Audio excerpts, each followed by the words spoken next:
Hello everyone and welcome back to FX Express Trends. My name is Jadie and I make videos on FX Beauty, Fashion, and Cosplay. So here is my follow-up from the E.L.F makeup haul. So I kind of wanted to kill two birds with one stone here. You see, I wanted to put e.l.f. to the test and show you why I absolutely love this brand. But I also wanted to create a helpful tutorial to show you guys how I complete my foundation routine for oily and acne-prone skin. So a majority of my face is covered in E.L.F. Cosmetics. However, my eyebrows were applied with a different product by a different brand, and I used a generic beauty sponge. But everything else, like makeup products, makeup brushes, is purely E.L.F. Cosmetics. So I'm going to walk you guys through how I completed my foundation base for my oily and acne-prone skin. So we're going to go over things like pores and blemishes, how to care for your oily skin so your makeup stays on all day. And I'm also going to show you guys like the little extra touches I added here with like the contour and the blush and the eyelashes. It's nothing too major, but as long as you have a solid foundation base, your makeup will stay all day. So without further ado, let's get into the tutorial. Alrighty, so there's many different components to this in-depth tutorial, so if you need specific answers, please feel free to use the chapters in this video or the timestamps in the description box below. Now before actually getting into the tutorial, let's first define what oily and acne-prone skin is, what we should avoid, and what we want to achieve. Having oily skin can simply be defined as your skin producing an excessive amount of natural sebum or oils. It can be observed as a heavily perspired or sweaty look, having large visible pores and acne, and or having thick and textured skin. You may not experience all of these skin perks, but they are common features of having oily skin. So when it comes to making up an oily skin type, you should consider what finish you want and how much makeup product should be applied. Oily skin types could have a matte finish or a dewy finish. You can have either finish depending on what look you want to achieve. Both finishes should include a light application of each layer when making up the base makeup. With a matte finish, you can use mattifying products to rid of almost all shine in your face, but you may dry out your skin if too much product is applied. And with a dewy finish, you can use natural or satin labeled products for the appearance of healthy, glowy skin. If you don't set or somewhat mattify certain layers though, your complexion may appear sweaty anyways. Implementing a constant and effective skincare and skin prep makeup routine can help maintain a healthy complexion. The use of one of the two combos as appeared on the screen should also be applied for a smooth makeup application. So in this makeup tutorial, we are prioritizing a simple skin prep routine application. We're going to lightly hydrate the face, use products with a dewy finish, hide and blur redness, pores, and acne, and then we're going to set the whole makeup accordingly to reduce any shine. And with these tips and tricks, let's begin with the actual makeup process. For this makeup, I use the following products, which will be linked in the description box below for those of you who are interested. All makeup products, brushes, and tools used on camera are from E.L.F. Cosmetics. We'll be applying my skin prep routine on camera instead of off camera this time. Anyways, I used cleanser, toner, and moisturizer in that exact order from the E.L.F. Pure Skin collection to prep my face before applying any makeup whatsoever. To start the makeup process, I dampen my face with water from my small spray bottle, and then I apply and rub the cleanser product in using a washable face cloth. After that initial wash, I do the same process over, this time using my toner. The product is very light, and it doesn't appear too well on camera with the oversaturated lighting and everything, but trust me, I'm definitely using both products here. This process will help you effectively rid of any existing oils on the skin surface, and it's also a good alternative if you don't have the time to fully wash your face with soap and water. But I like using the Pure Skin collection because it's one of the most softest and versatile sets as provided by E.L.F. It's great for sensitive skin and still works effectively with its many benefits as listed here. After applying the cleanser and toner, you must apply moisturizer. And I know it sounds crazy to add another quote-unquote oil to the face, but isn't that what most makeup is? We've just cleansed the face thoroughly, removing any initial dirt and oils, but to keep your skin base smooth and healthy looking, it helps to have a little bit of moisture on your skin. Having plump and healthy skin is essential.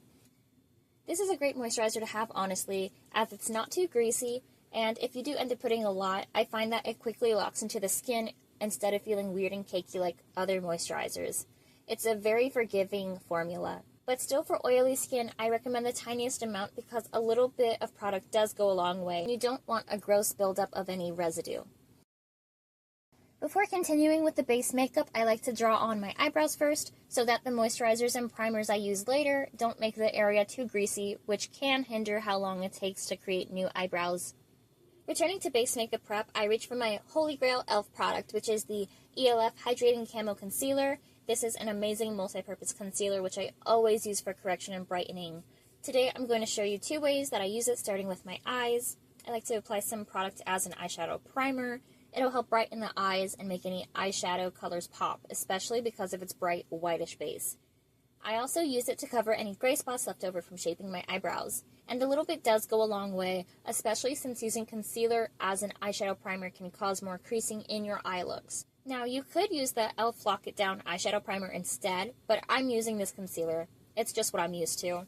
Here, I apply the product with my concealer brush and gently tap it in with my fingers. Sometimes I'll use a fluffy blending brush to buff in the product.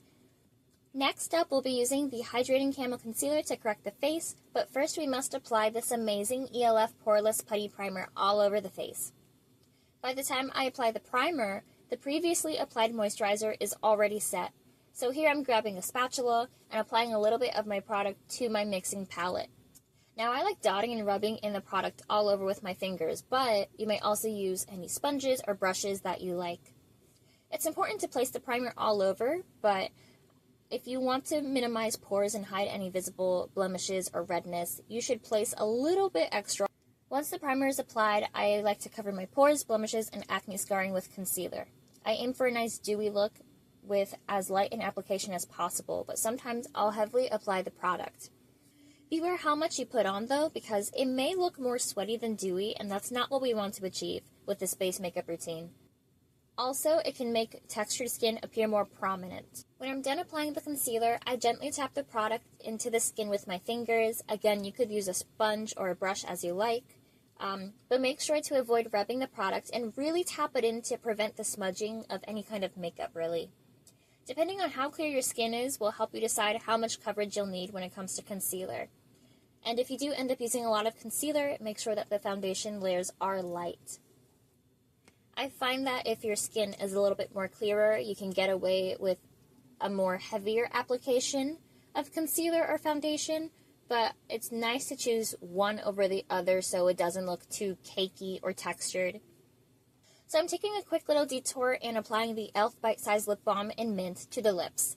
As I'm finishing up the first half of the base makeup, I need to make sure everything is nice and moisturized.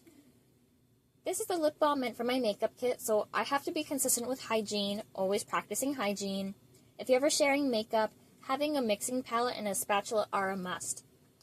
Anyways, I apply the product all over the lips with a small concealer brush. I could have easily used my bigger concealer brush, but it was already dirtied, and washing it can be a pain. So if you have like a second or third concealer brush or a different applicator, you can use that as well. Finally, to finish up the first half of the base makeup, I am using this E.L.F. setting spray called Stay All Night Blue Light Micro Setting Mist.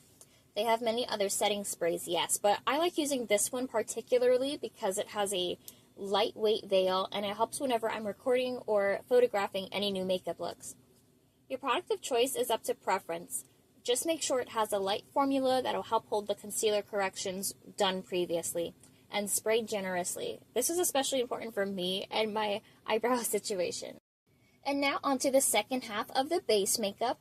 I apply a whitish powder to the eyes with the e.l.f. Contour Powder Palette in light to medium, using a blending brush. Applying any eyeshadow to create a look right off the bat using a tacky concealer base can be hard, so I'm making sure to pack on a good base with the beige off-white powder from this palette.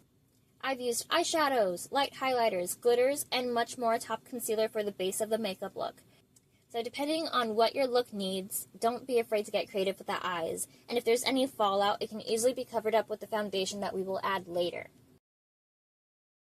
So next is the foundation base. I use a mix of e.l.f. foundation products because I ran out of my go-to E.L.F. Flawless Satin Foundation in the shade 330W. So for the purpose of this tutorial and just staying on track with what I do for my base makeup, we're skipping the creation of any eye look. This foundation in particular has a semi-matte finish and it has great coverage. A little definitely goes a long way. And as per usual, I dot and pack on the product using a beauty blender and a concealer brush for precision around the brows and eyes. Anyways, e.l.f. has many great foundation options. Each product and formula I've listed can definitely make a use for oily or acne-prone skin, but I prefer the Flawless Satin Foundation for the hybrid matte to dewy kind of look that I always create. Now, before setting the face, you can add your desired cream contours, bronzers, and blush. This step is optional and not required for your base makeup, but it is a nice way to add some more definition to the face.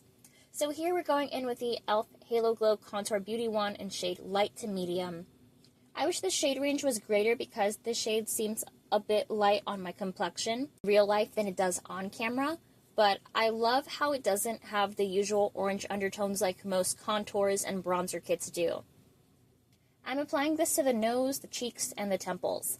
Now, I don't always contour the face because I prefer blush, but I wanted to show you the full works in today's tutorial, especially with cream and powder formulas and when and how to apply them. Powders will always set creams, so make sure you apply any cream products before setting with the setting powder like we're going to do soon.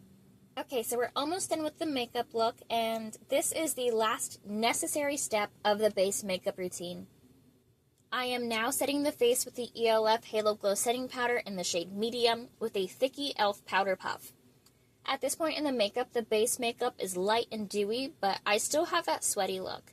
I don't want to take away the healthy shine, so we're continuing to use the Halo Glow Collection products to maintain that dewy finish. I can recommend many e.l.f. setting powders, but the Halo Glow is definitely my favorite. Plus, it leaves some little loose sparkles all over the face. Because it's a loose powder, I do run out of this product very fast, but a great alternative would be to use a compressed powder. I'm setting the face all over, being mindful of drying out the T-zone area. I like applying a heavy powder, creating a veil of highlight and somewhat baking the contour. So now that the base makeup is complete, we can apply all of the optional steps and the fun extras. Here is mostly everything I would apply, minus the full eye look. So here I used the e.l.f. Powder Blush Palette in Light, going in with this orange pigment using my favorite e.l.f. Putty Bronzer Brush. Here we're going to apply the E.L.F. Lash and Roll Mascara on the upper lashes once they are curled. It definitely makes the lash look fuller. I'm not completely wowed with the product though, because lately I've been wearing lashes with almost every makeup I wear now. Anyways, this mascara has a nice coverage, it doesn't leave the lashes looking too clumpy, and it helps the lower lashes appear fuller too. I always change things up with the lips, but today I decided to go for a soft, natural look with this E.L.F. lip lacquer in the shade Love Bite or Mauve Glitz. These two shades are very similar, but it's definitely one of those two. I went for the gloss though, again, just to showcase and not take away from the achieved base makeup. Now to completely finish the look, let's use our E.L.F. Stay All Night Blue Light Micro Setting Mist. I love using a heavier setting spray once the full look is done, but we're challenging ourselves to use almost all exclusively e.l.f. products, so this will do for now. If you do want like a thicky, strong hold finish, I would recommend e.l.f.'s Power Grip Dewy Setting Spray, although I have yet to use it. I always hear great things about the Power Grip products in general, so it's definitely worth a try. And with that, this is the end of the tutorial. If you like, you can stop watching here, or you can continue to watch for the real results and payoff of the base makeup. I also go over the makeup removal from the end of my day just to showcase the skin prep products and remind you that maintained skincare will help you keep your skin clear and healthy. So before I close out this video, I just wanted to show you guys what makeup looks like in real life, because it's only going to hide the imperfections. You're not going to get rid of them completely. I hope you guys remember that, because skin will always look like skin no matter what you do. Remember, everything you see online is always edited, okay? So this is what my skin looks like up close. There will always be like texture right here because I smile really wide, like the foundation kind of folds. It kind of creases there. You can still see like my blemishes and my pores, but it's less, what's the word? It's less noticeable. For the most part, if you have a pretty solid foundation base, you can rock any makeup, hun. Okay, I believe in you. Now, after a full day of wear, it is time to remove the full makeup look with the E.L.F. Holy Hydration E.L.F. Makeup Remover. You could use this liquid oil or the balm from the same Holy Hydration collection, but I used the liquid oil remover.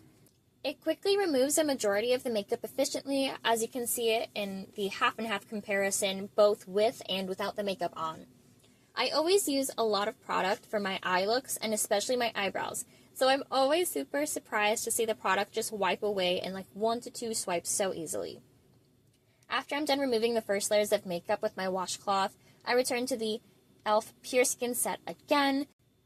So just like at the beginning of the tutorial, I dampen the face with water and I scrub the product using a washcloth to really get all of that product and residue out from my pores as best as I can. I apply product in the order of cleanser, toner, and moisturizer exactly. Now, I don't always use the Pure Skin Set collection. Sometimes I'll just exfoliate and moisturize. But sometimes it can depend on the state of my skin or my busy day-to-day schedule. Not every day is a perfect day. Depending on the day, really, sometimes prioritizing and implementing skin health doesn't always go as planned, but if you keep at some degree of consistency, you can help heal or better your skin. Thank you so much for watching the tutorial. I hope I helped you with all your foundation and skincare needs. Figuring out your skin type can be very difficult at times. I thought that showcasing and highlighting my oily skin and acne-prone skin can help someone out there. I have like so many makeup tips and tricks and hacks that I've just been hoarding all to myself. I've learned a lot of tips and tricks throughout the years from different influencers and websites and my makeup school. So being a little bit more experienced with my skin type, I really do hope that this could help you with your makeup. It's definitely been a process learning more and more about foundation and skincare. E.L.F. Cosmetics has always been a staple in my everyday makeup routine, so being able to play around and experiment with like many of their products here while learning about like the oily skin type has definitely been super helpful. So if you like any of these products, you can go check them out in my description box. I'll have everything linked there. If you have any questions, let me know in the comments below. Let's try to help each other out, and I will try to clear things up. Again, thank you so much for watching. Make sure to like, comment, and subscribe, and I will see you in the next one. Bye, guys!